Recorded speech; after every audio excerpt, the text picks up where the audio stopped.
Chers collègues, chers tous, je voudrais d'abord commencer par remercier Madame Anna Panagopoulou qui est partie, qui s'excuse, mais je voudrais vraiment la remercier, directrice de l'Espace européen de la recherche et de l'innovation de la Commission européenne, vraiment pour ses mots et sa présence ce soir. Et puis évidemment, Monsieur Bruno Bonnel, qui est arrivé avec une justesse, secrétaire général pour l'investissement France 2030. Merci beaucoup, cher Bruno. Merci aussi pour ces paroles. Alors, avant de commencer mon discours, certains m'ont consciencieusement remis des notes de ce qui s'est passé.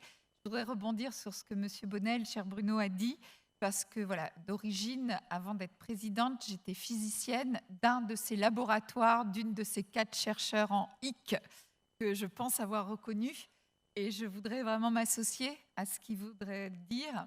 Et puis peut-être rajouter une chose clé, évidemment tout ce qui a été dit, mais que pour l'innovation et pour la recherche, et connaissant bien, je pense, ces 4 chercheuses, ce qu'il leur faut aujourd'hui aussi, c'est du temps, un temps à la fois long pour la recherche et un temps et une réactivité de tout ce qui les entoure courte pour l'innovation.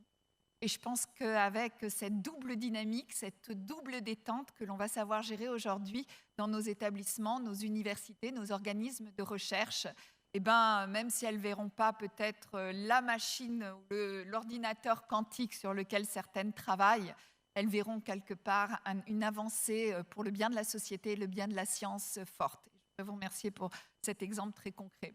Alors, cette semaine des régions innovantes d'Europe, qui se tient effectivement chaque année dans l'un des pays exerçant la présidence du Conseil de l'Union européenne, et donc actuellement la France, est vraiment devenu un moment clé, moment qui a été caractérisé par une implication forte des régions. On en a parlé avec l'innovation qui se fait dans le local, évidemment en considérant le régional et l'Europe, mais cette notion de proximité pour donner ces grandes orientations politiques de l'innovation et ce développement régional qui va ensuite essaimer et rayonner à l'international et à l'Europe.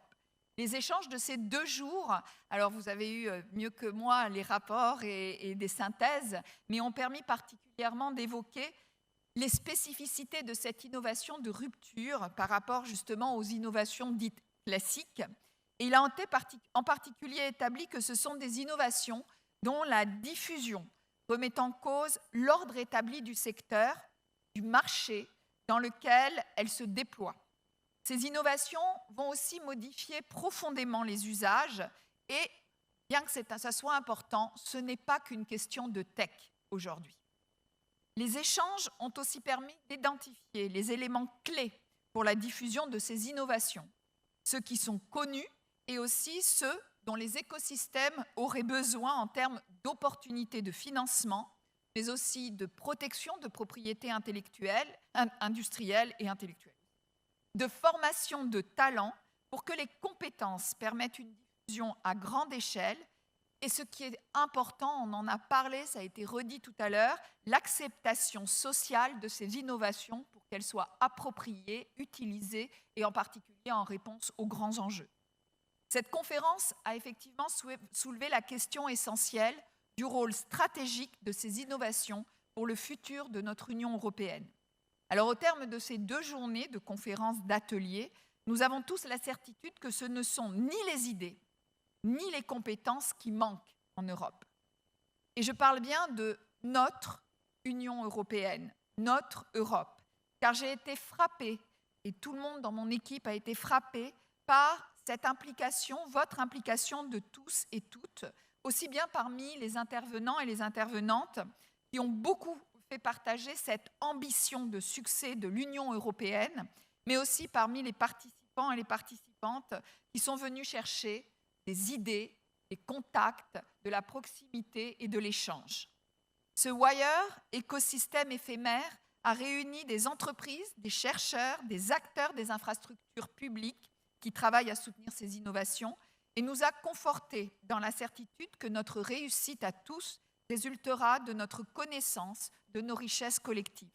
Alors je voudrais juste, pour finir, dire un mot parce qu'en 1945, les pères de l'Europe ont fait un fabuleux pari, que nous arriverons à construire une zone économique qui permette d'instaurer la paix en Europe.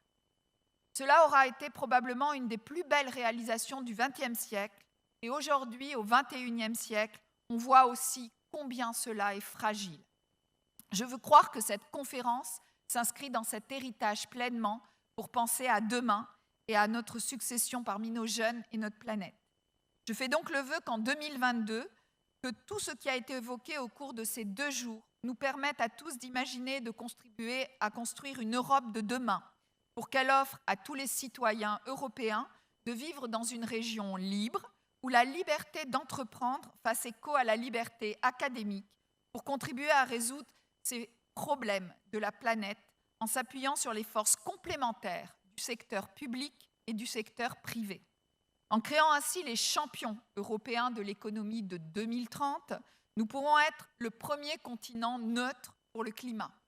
Ce pacte vert pour l'Europe, ainsi que la réponse à de nombreux enjeux sociétaux pour l'avenir de nos sociétés, ne seront réalisables que grâce à l'avènement d'innovations de rupture que nous serons en mesure de déployer à grande échelle sur tous les territoires des pays membres et au cœur de ces régions européennes qui inventent, qui créent chaque jour, et ce grâce à tous les échelons de soutien à la création de ces innovations de rupture. Alors pour finir vraiment par rapport à ces 2 jours qui ont été riches, comme je l'ai commencé hier, je tiens à remercier à nouveau non seulement tous les oratrices et les orateurs qui ont participé et qui ont fait passer des messages forts, mais aussi réalistes et optimistes qu'ils nous ont fait partager. Je voudrais remercier, comme je l'ai fait, Madame Anna Panagopoulos et Monsieur Bruno Bonnel, vraiment de partager leurs expériences pour clore avec moi cette conférence. Et merci à Monsieur Bonnel de faire cet aller-retour, c'est important pour nous aussi. Merci aussi à Jennifer Becker, vraiment un grand merci Jennifer, qui aura été une maîtresse de cérémonie, à l'écoute et bienveillante, Monsieur Mathieu Rouault pour sa gestion précise et constructive de toutes nos séances plénières. Je tiens à remercier, même s'il n'est pas là parmi nous, il s'en excuse, Monsieur Romain Soubéran, directeur de l'école centrale Supélec dans laquelle nous sommes, pour son accueil et l'accueil de ses équipes. Je remercie évidemment les nombreux comités d'organisateurs à l'université, mais aussi au sein du ministère, à la PFUE sous la houlette de Monsieur Christophe Dessau, à la Commission européenne, l'équipe de Madame Magda de Carli, qui a dit aussi vient de nous quitter, le Steering Comité européen, avec en particulier Madame Pirita Lindom, qui est la directrice d'IRIN, vraiment au cœur du sujet, et puis Monsieur Bruno Sportis, qui a été là hier avec nous, président-directeur général de l'INRIA et membre de l'EIC, qui ont permis cette belle programmation de qualité. Un grand merci encore à l'équipe PREMC qui nous a aidés.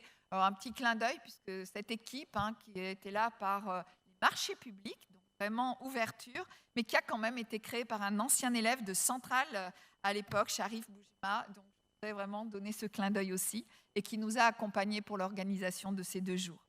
Enfin, des remerciements chaleureux de ma part à toutes les équipes de l'université qui ont œuvré pour cet événement, soit pour que tout ça soit possible avec vous, la houlette, et je la remercie, elle est ici dans la salle, de Marie-Christine Henriot, mais aussi de Marion Ledévêque, de Virginie Paris, qui ont beaucoup donné et qui ont orchestré ça au niveau de l'université. Merci à elles. C'est un travail d'équipe. Je vous souhaite donc de bonnes visites demain, parce que vous n'avez pas fini dans les centres publics de recherche et développement de cet écosystème, de notre campus. Pour certains, un très bon retour. Je sais que vous êtes venus de loin. Et un grand merci à tous pour votre participation active et aux fruits que cela va donner. Merci à vous.